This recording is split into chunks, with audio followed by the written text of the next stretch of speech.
We will now turn to private school networks driving transformation. Manit Jain from Heritage School will guide our panelists as they discuss the growing role of private schools in India. This panel will discuss what is needed to align private schools and their needs and the offerings of education technology companies. With that, I welcome up our next panel. You know, I've seen a lot of edtech companies pursuing investors, figuring out how to get them to fall in love with their companies. And today, on this Valentine's Day, we'll focus our energies on figuring out how edtech companies can get schools to fall in love with them. That's where I think the magic will happen, as Ronnie also alluded to. So we have Arunabh here from Nehru World School, a very known educator and school owner in the circuit. We have Ravi from PowerSchool, a company that offers a suite of solutions, both administrative and learning. We have Pallav from Uolo, again, primarily into ERPs, and off late also a lot of learning solutions, right? And Atulya from Jodo, which is basically a payment solutions company, again, working with a large number of schools and colleges. 7 out of 10 schools that opened in the last decade in India are private schools. Collectively, if we look at the official and unofficial, recognized and unrecognized numbers, the private schools network in India is the 3rd largest school network in the world. Now, my question to this panel is, it's definitely been making a lot of progress. At this point of time, with this technology explosion happening, and we're really getting to an inflection point where a lot of what seemed impossible 3 years ago is now possible. What do you think is the role private schools are going to play over the next 5 to 10 years? Will they be more nimble in adoption of technologies? Will they lead the way as we move forward? To all of you. I'll have a go. See, as you see in this room, the content is going to get delivered from a device. Like 2/3 of people right now are on their phones and getting the content that they need to keep themselves engaged. So that certainly is not going to be the power factor that a school brings on the table. Content is available and it's going to keep getting easier and easier to acquire. You guys agree with me? We're on the same page so far? One never knows when the school deviates from the thought process of the edtech. So correct me when I go too far. But so content is going to tech.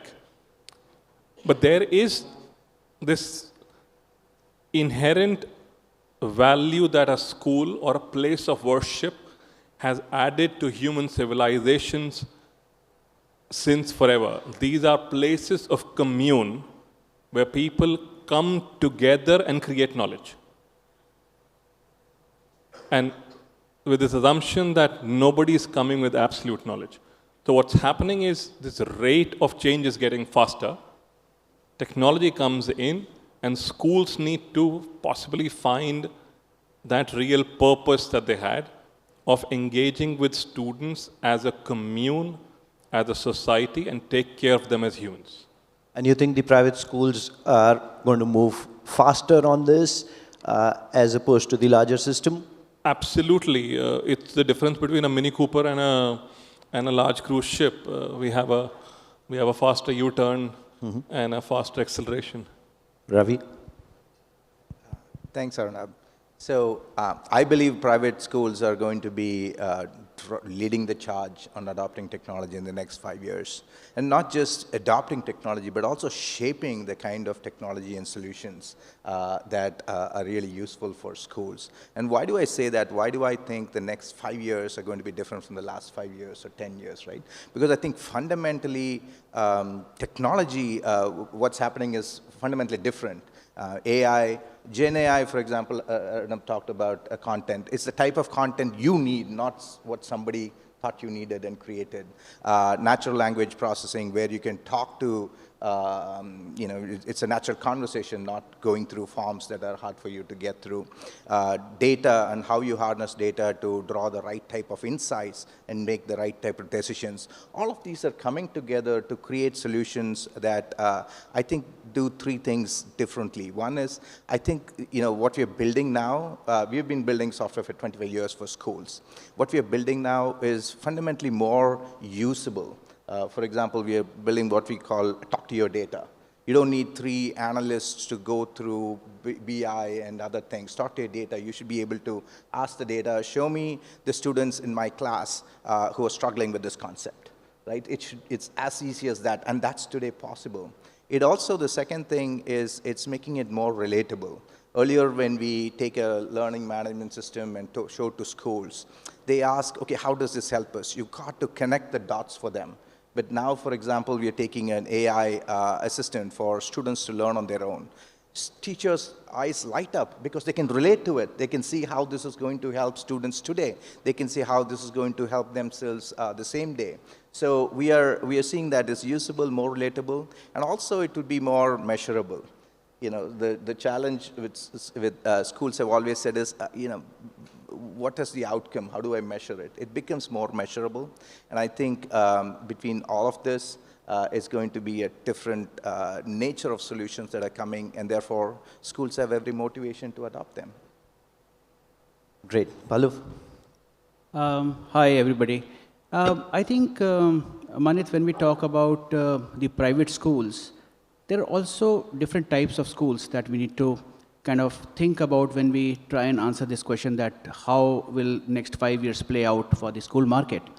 So between the premium private schools and the government schools on the other hand, we have a whole bunch of what we call the budget private schools.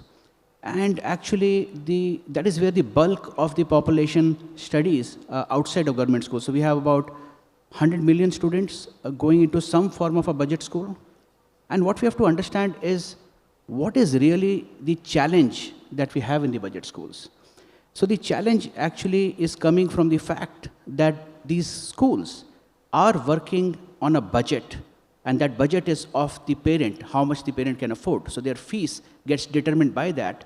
And because that fees is limited, you work backwards to what is the salary you can pay to the teacher, which in turn limits the capacity of the teacher.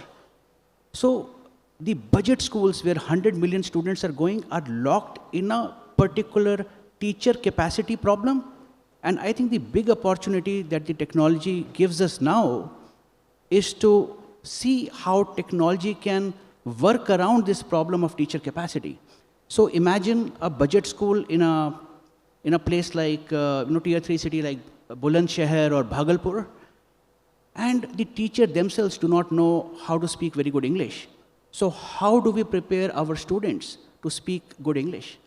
Here is where technology can come to the rescue. So there's a huge opportunity here.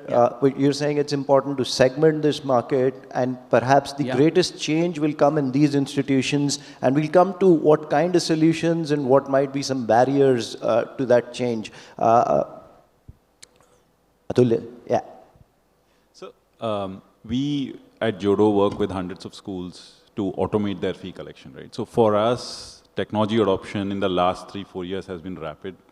Because of COVID, right? In COVID, everyone was forced to digitize. It was the Demon moment equivalent for education schools, where they all had to collect digitally, right? So that has really hastened the process of adoption for the solutions we provide, right? And I think going forward, given AI and things like that, that could be the next lever for adoption of technologies, right? So we are hopeful, like you said, for all edtech entrepreneurs here, it's been harder to sell to schools than to investors. So for all our sake, I hope schools do adopt technology at a fast rate. Sure. It definitely is the hardest thing in the world to sell to schools. And part of the problem may be because schools, and many schools that I speak to, like to think that tech solutions are not necessarily solving problems that they think are there, or not necessarily aligning to the vision that they have in their institutions. They're imagining problems that are there and solving them.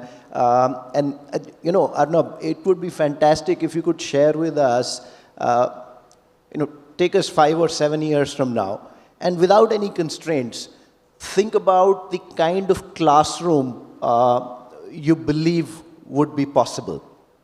Help us picture that classroom. What is the teacher doing? What is the role technology is playing? What's your ideal scenario? What would you love to see in your schools? And yeah, let's start from there. So hypothetically is the keyword here.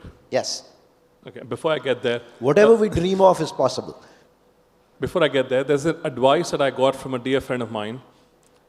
And he says, don't get into a business where school is your customer.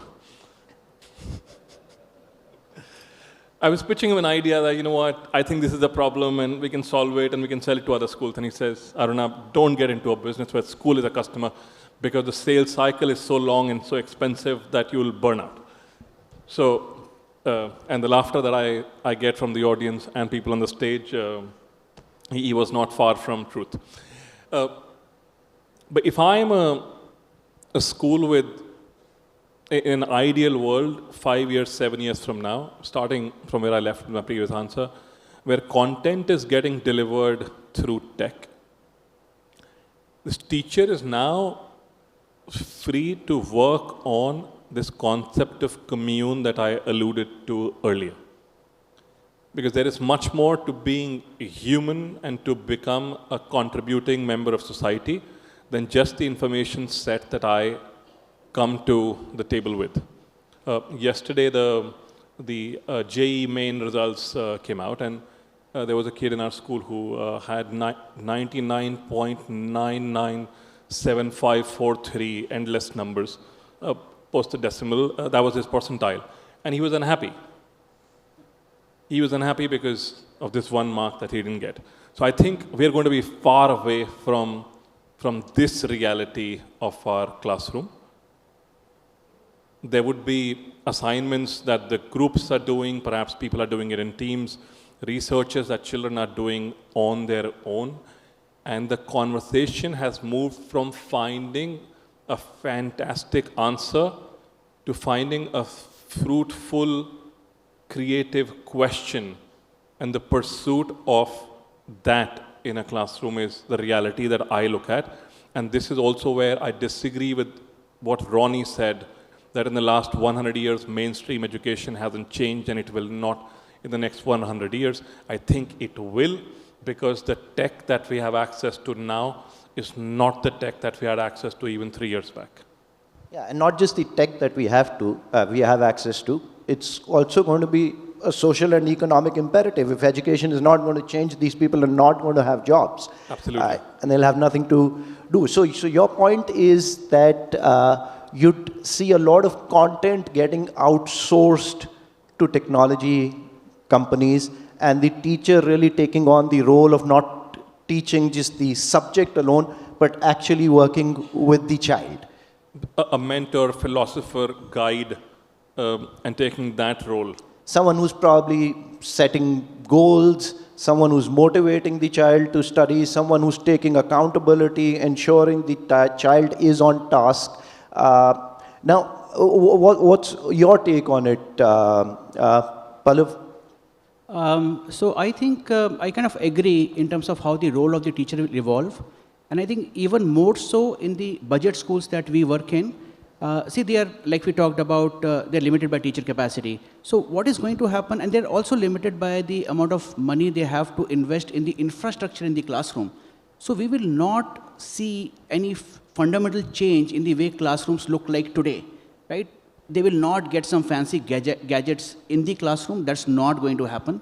Not in the next 5 years also. Not in 5. I think if I were to stick my neck out, not in next 10 years also. But there is something very, very powerful and interesting that is happening, which is the technology that is now available at homes that will start getting integrated with the school.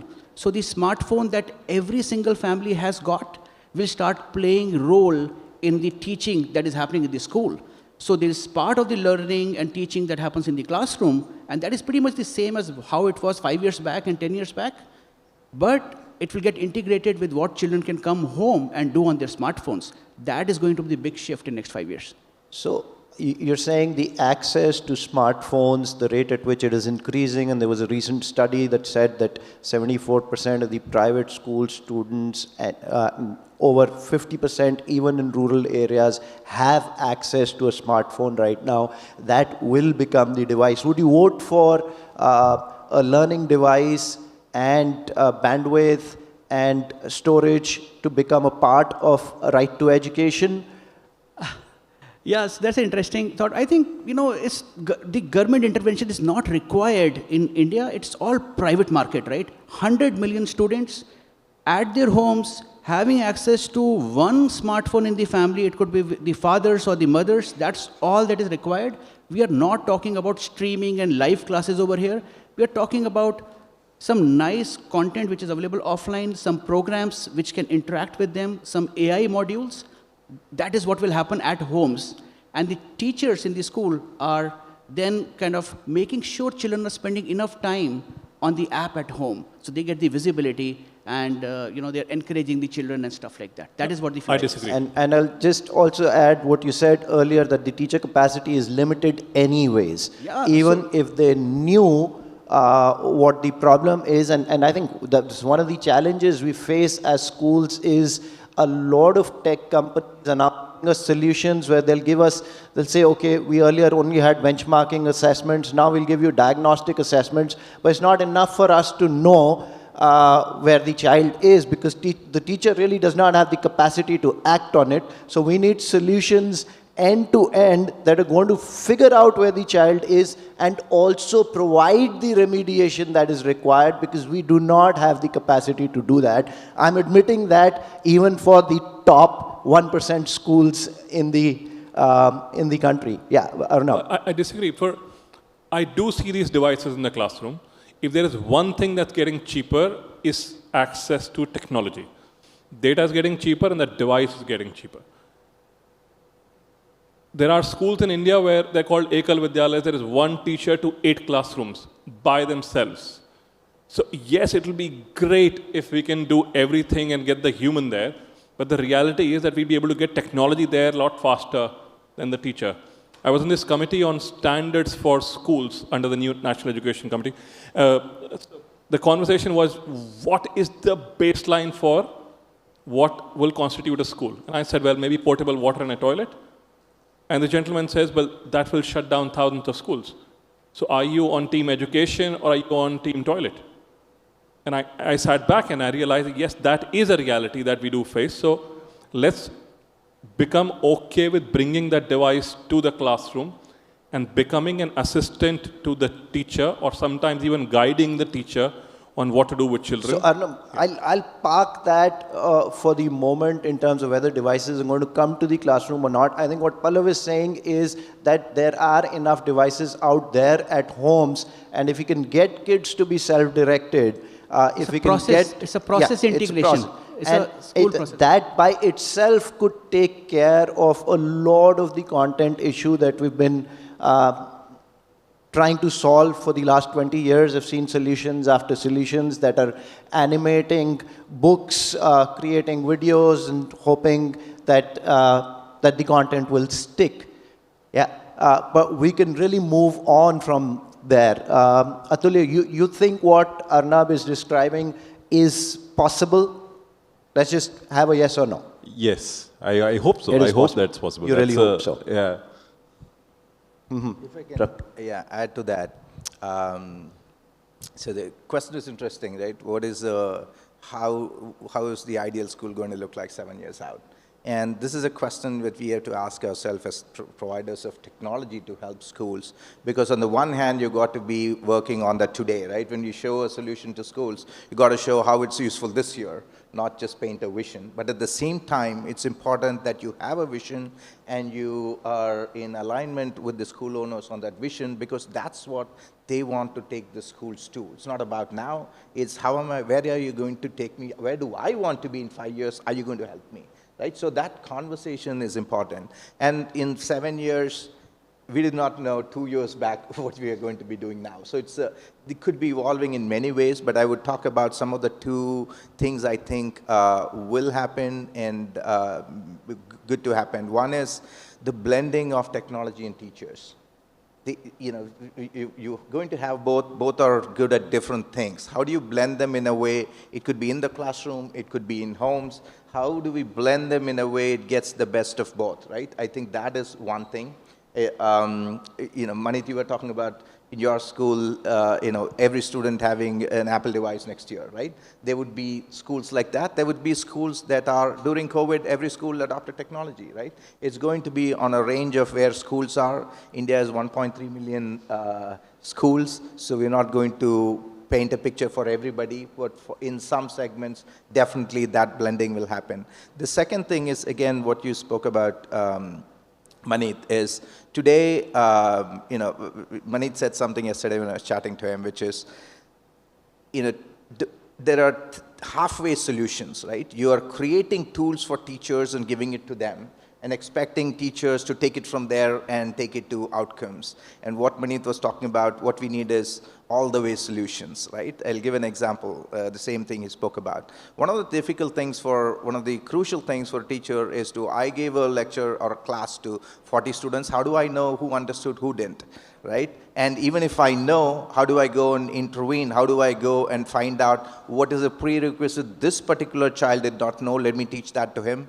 And I go to another student and teach that. That's very hard. Even the most motivated teacher, most skillful teacher does not have the time to do it, right? So can technology, instead of just suggesting, these are the students, right, that need help on this, can it go all the way in forming them into groups, providing the right intervention, and providing the right content so that it can go all the way, not just leave it to the teacher, because honestly, teachers have a full day already.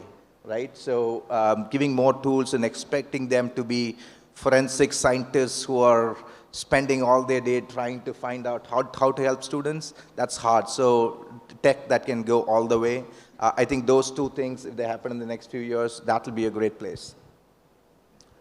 Awesome. So you're saying in 2 years, if we can get there. Pallav, you're saying in 5 years, ideally we should get there, but the barrier will be devices, and we're kind of maybe slightly concerned whether the pace of change in edtech itself is fast enough. The possibilities have sprung up, incredible possibilities, but are companies looking to still just tweak around the edges, just repurpose their products, or are they taking a leap and looking at those solutions? So many guys come to you, Arunabh, and to any school owner.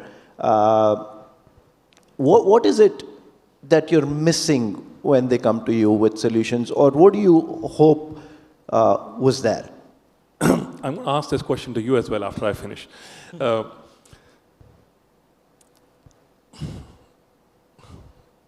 They might debar me for next year, but here goes nothing. They often come to schools with this thought that, you know what, you didn't think this was your problem. I will first try to convince you that this is what your problem really is, and then I will sell you a solution. Very often, they've not spent a day in the classroom. They've not spent a month in administration in schools. They've conceived in their brain that this is the problem that we are here to solve. And now they have a solution, and we are stupid if we don't buy it. Give me an example. Are you going to take one of us as examples? Okay. There was this company selling school ERP. And there are a lot of school ERP companies. And he started to give a demo to me, and he was interested that I also come as an advisor to them and also use their product. The principal's dashboard in that format was called Princey. Princey. It was called Princey. And I said, guys, this will not work. We don't like being called Princeys. But he says, but that's what all students like a swear call word. them. So their lack of attention to the problem that we are trying to solve, or what is the lowest hanging problem, is, I think, where they're missing the So the equation. focus on packaging, and that too wrongly. Yes. Okay. So could I ask the question to Arunabh and Manit, because you are the ones who are, seeing approached by 20 companies a day, right? How More. would you, more, okay. How would you like that process to go?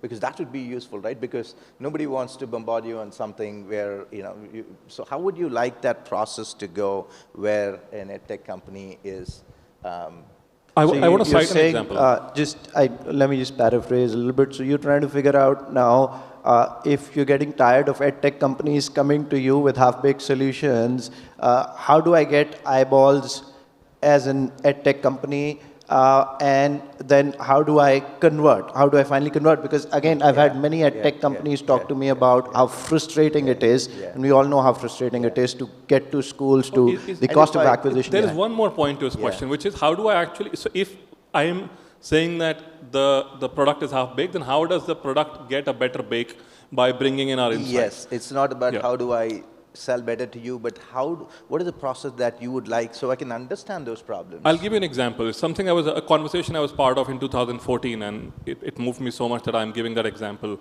10 years later. This was University of Cambridge was doing a session in Delhi, and the simple question was, what do you want your children to be learning in 2034? Okay. This is a conversation happening in 2014, and we spent a day hypothesizing what we would want to happen in our classrooms in 20 years. And I asked the gentleman who was leading the session, why are we doing this? And he says, well, we are doing this in 150 countries around the world, and then we will collate this. And then come to where are we driving the vision of University of Cambridge for school curriculums. Now, I agree they had that kind of budget and time to do it, but in a smaller capacity, maybe conversations like these would come really handy, and organizations like the ones that are hosting today can become a catalyst to these conversations between the consumer and the provider of services. Thank you. Pallav. I think there are two fundamental kinds of technologies that will go into the school. They're already going into the school. They're two very distinct ones. One is this whole technology around managing the school, which is the ERP layer. And then there is actually teaching the child something, right? And it could be different programs. I think when you talk about the other one, which is teaching child something, which is what the edtech is about, like the learning edtech, so to say, I think there is very big opportunity that is there, which is about the role that the school has to play in a learning program, especially true for K-12. Because in K-12, everybody is interested that the child learns, like the school is interested, the parent is interested, the teachers are also interested to some extent, except the child himself, right? The child does not want to learn anything. So you have to almost force the child through structures, and the school is one such structure to make sure that the child is learning systematically over a 15-year period, a little bit every day, compounding happens. What will be the school's role in edtech? When the edtech happens, right? Because the single biggest problem edtech has that is the same, right? The child does not want to learn. So you might buy a very expensive, fancy edtech product from the market, but the child will stop learning in the second week after it gets tired of the animation and the newness of the interface. So the school, the way it needs to happen, in my mind, the integration of edtech programs into the fabric of the school, where the school, and it's goes back to Arunabh, your point around teacher's role in this, where teacher is encouraging. So teacher does not have to do much because it has been outsourced to the tech. But the child is spending time on the tech layer. When the child falls off because it is not exciting anymore, the teacher hands-holds the child and puts him back on the track and say, hey, you need to do that assignment on that interface over and over again, and you'll get better. So that Totally, is what we Pallav. I think that is the opportunity that we have right now, because clearly tech can be scaled up to a point where the entire content can be outsourced, and we're already seeing AI tutors where they're performing better than even one-on-one tutors. Yeah, in some areas like reading and all, we've seen some phenomenal work, and I'm hopeful that if there are 30 pieces like that in school education, there will be a solution in the next 1 or 2 years that is really world-class, that can really address diverse needs and meet every child where they are and not like a classroom. That definitely is becoming possible, and that will free up, but it must free up that time for the teacher. So until the teacher is hanging in the middle where she's expected to take care of the content delivery also, and then the entire content and progress management also, one-on-one with a child, it's not going to happen.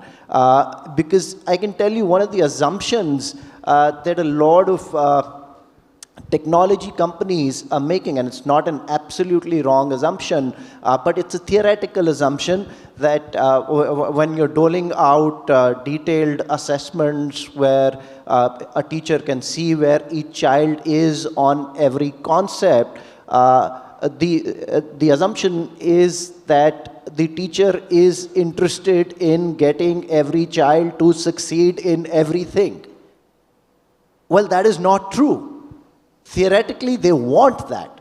But given how their lives are moving, and which is why people like Arunabh would say, come and spend a day with them inside the school, see what's happening, spend a week with them, and you'll see they're trying to get through everything. Somebody pinches somebody in the classroom, a parent calls up, and it's just so much happening in their lives. And with the content delivery and the pressure to cover syllabus, not really to uncover it, there's just so much going on.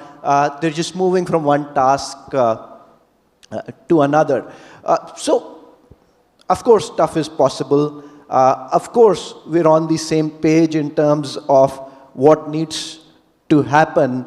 Now, if we could just come to, Ravi, what you were talking about, or what I was trying to paraphrase at that time, you said, what's not a half-baked product? What's not a half-baked product is the one that goes all the way, that really provides the solution. But how do you go sell to schools? Arunabh, from all of you, we've got 3 minutes to go. I'd really like to hear some tips for edtech companies on this Valentine's Day on how to make schools fall in love with them. EdTech companies need to hire some people who actually worked in schools, who understand the problem, at least in the context in which they worked. But everybody has somebody working in their organizations from schools. Do you think that teachers alone will not suffice, or do you think they'll need to hire school principals? Some of those as well, or create a commune. I go back to the word commune, it's perhaps the most used word here. But to create a commune with people that they're solving things for. Mm-hmm. Mm-hmm. Is it, I don't know, question, is it that edtech companies are not capable of understanding the problems because they've not been teachers? Or is it they're not spending the time to actually have that conversation? They're not spending the time to have that conversation to truly understand the pain point. Okay. And now the pain point of a school like Heritage is different to mine to a tier 3 school or the Ekal Vidyalaya that I spoke about. So there is no one product for all schools. Yeah. Okay. Makes sense. Well, I think there are a lot of edtech companies in the audience as well. And I can share the pain. Selling to schools is incredibly hard. And unfortunately, I think it is not going to change in the next 4 or 5 years. But there is something different that is going to happen, I think, in next 5 years. The schools in general will be having a lot of technology-based solutions. And the schools will find it incredibly hard to manage these multiple technology solutions that they have adopted. So we will see the rise of some kind of platform for schools. So all of these schools will be latching on to some kind of a platform in which all the individual learning programs are plugging into.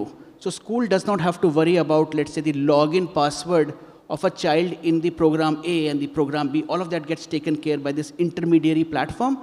So all the edtech companies, their life will become easier because then they only need to go and integrate with these intermediary sort of plug platforms. into these. Yeah. But, now that you've sold to 13,000 schools Yeah. at that price point, how have you done it? So it's a different strategy altogether. What we do, Manit, is we understand that ultimately if you have to sell to schools, you have to build a relationship. That is the only way to sell it. So you invest in building that relationship, and we do that by giving them a free ERP software.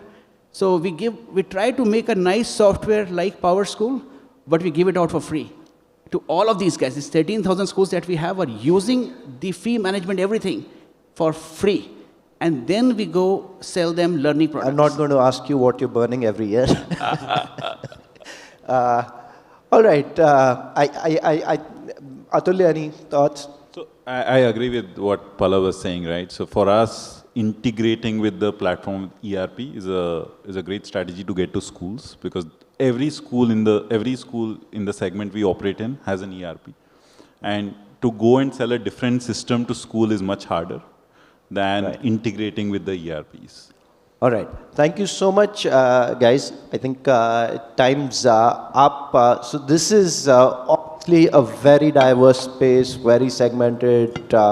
45% of our schools below 500 rupees a month, 70% below 1,000 rupees, only 10% above 2,000 rupees a month. So different schools have different needs. Possibilities are tremendous. Please look at end-to-end solutions. Do not assume that teacher capacity will suddenly be augmented. Do not also assume that products that you're going to give to assist teachers will be able to use. They might want to, they might love them, but they may not actually be able to adopt them. Thank you so much, everybody. Thank you so much, Manit, and panelists, for such a compelling and timely conversation. This idea of private schools are the future is so relevant, and I really think that it's a global conversation, and I'm so glad we were able to host it here with all of you.